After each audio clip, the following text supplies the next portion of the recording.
ఈ కార్యక్రమాన్ని మొదటి విద్యార్థులకి గర్ల్స్ అండ్ స్టూడెంట్స్ కూడా గుడ్ మార్నింగ్, నమస్కారం.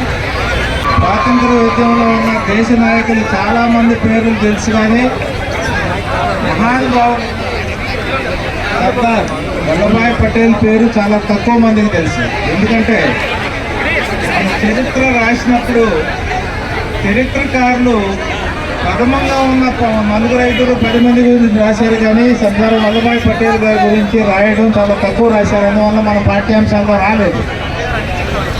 చాలామందికి సర్దార్ వల్లభాయ్ పటేల్ పేరు తెలుసు, కానీ ఆయన ఏం చేశారు, ఈ దేశానికి ఆయన చేసిన మంచి పనులు ఏంటో తెలియలేదు. ఆయన స్వాతంత్ర సమరయోధుడే కాదు, అందరితో పాటు స్వాతంత్ర సమరయోధుడు. దాంతోపాటు 1947లో స్వాతంత్రం వచ్చిన తర్వాత జరిగిన పరిణామాల్లో ప్రథమ హోంమంత్రిగా ఉండి ఈ దేశానికి ఆయన కంట్రిబ్యూట్ చేసింది చాలా ప్రాముఖ్యమైనది.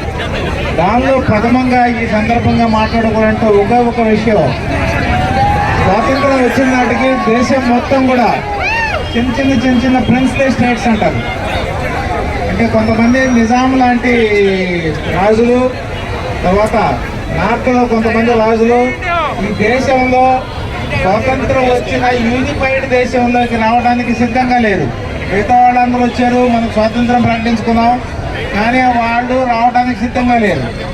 అట్లాంటి రాజుల్ని కన్విన్స్ చేసి, అట్లాంటి ప్రిన్సుల్ని, అట్లాంటి కింగ్స్ని కన్విన్స్ చేసి వాళ్ళందరినీ కూడా భారతదేశంలో యూనిఫై చేసిన ఘనత సర్దార్ వల్లభాయ్ పటేల్ గారికే దక్కుతుంది.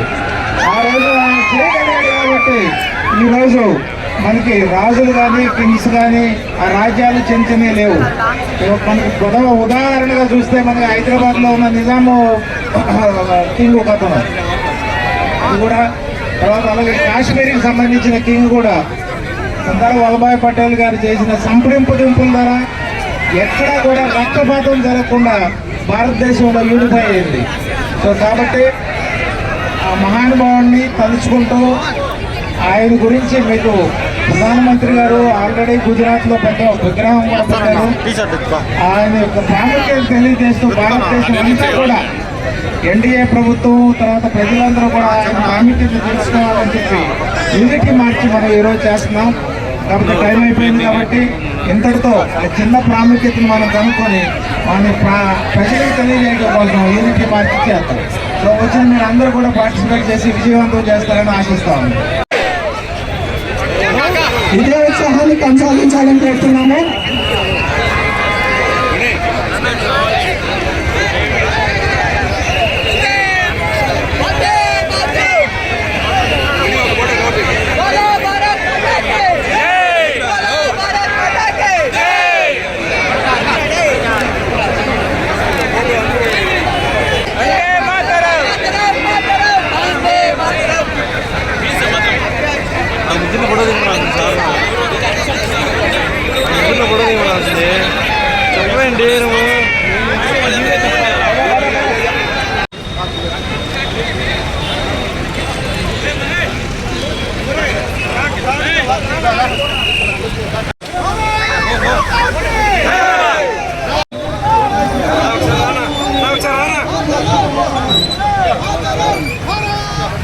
చెప్పండి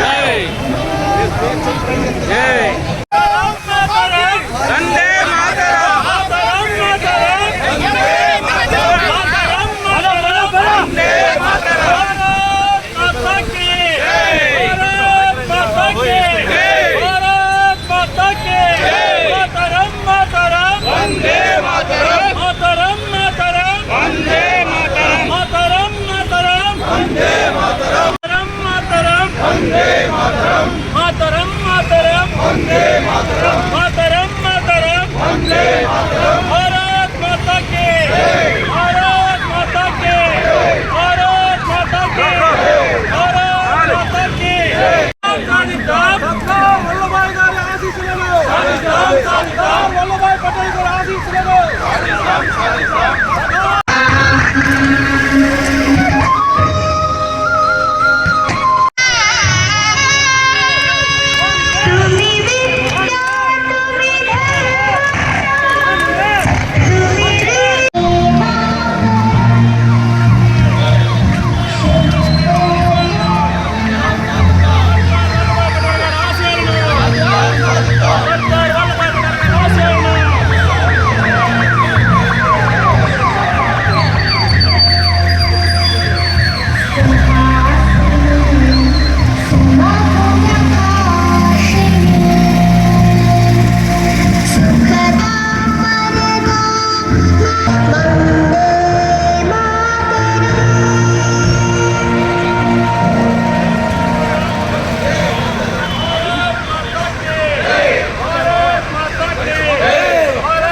జై జీ